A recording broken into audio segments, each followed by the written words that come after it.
بسم الله الرحمن الرحيم.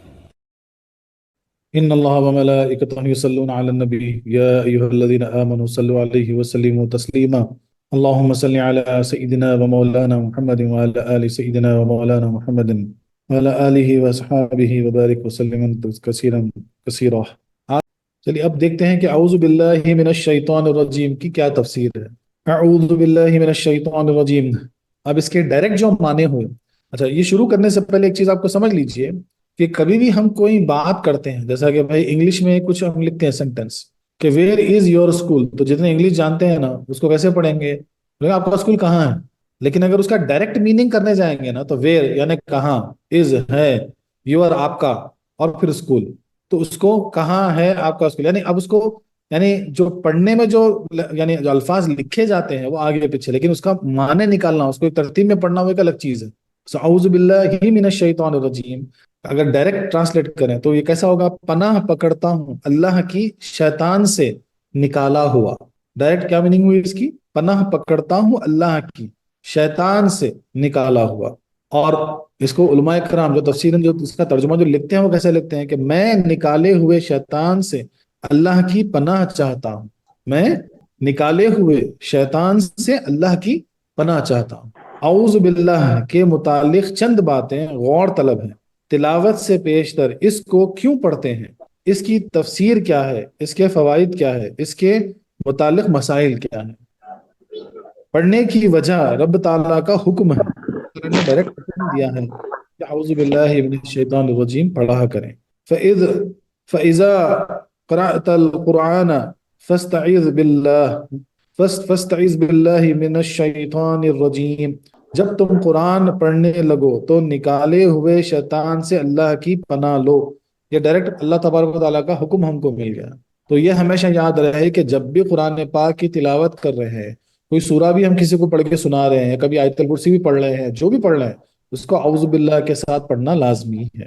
معلوم ہوا کہ قرآن پڑھتے وقت اعوذ باللہ پڑھنا حکم الہی ہے. نیز حضور اکرم صلی اللہ علیہ وسلم اور صحابہ کرام رضی اللہ علیہم اجمعین اور ساری امت ہمیشہ اس پر عمل کرتی رہی. معلوم ہوا کہ یہ پڑھنا سنت بھی ہے. جس طرح کہ نماز سے پہلے وضو ضروری ہے کیونکہ وہ جسمانی پلیدگی کو دور کرتا ہے اور انسان کو قابل نماز بناتا ہے، اسی طرح تلاوت سے پہلے اعوذ پڑھنا چاہیے کہ یہ اندرونی پلیدگی کو دور کرتا ہے اور زبان کو قرآن پاک کی تلاوت کے قابل بناتا ہے. نیز جو شخص بادشاہ کے دروازے پر حاضر ہو وہ بغیر اجازت اندر نہیں آ سکتا. یوں ہی جو بارگاہ الہی میں حاضر ہو وہ بغیر اعوذ پڑھے کچھ عرض نہ کرے، گویا اعوذ پڑھنا رب تعالیٰ سے تلاوت کی اجازت لینا ہے. سبحان اللہ سبحان اللہ. یعنی جس طرح وضو جو ہے نا جسم کی وضو، نماز سے پہلے ہم وضو اس لیے کرتے ہیں کہ وہ ہمارے جسم کو پاک و صاف کر کے نماز کے قابل بنا دیتا ہے. اسی طرح اعوذ پڑھنا، اعوذ باللہ جو ہے نا ہماری زبان کو پاک کر دیتا تھا کہ ہم قرآن پاک بولتے ہیں نا، قرآن جو پاک ہے اس کی ہم تلاوت کرنے والے ہیں، اللہ کا کلام جو پاک ہے ہم اس کو پڑھنے والے ہیں. نیز حاضری بارگاہ کے وقت درباری لباس جسم پر ہوتا ہے، یہ بارگاہ الہی میں حاضری کے وقت گویا قلب و زبان کا لباس ہے. سبحان اللہ سبحان اللہ.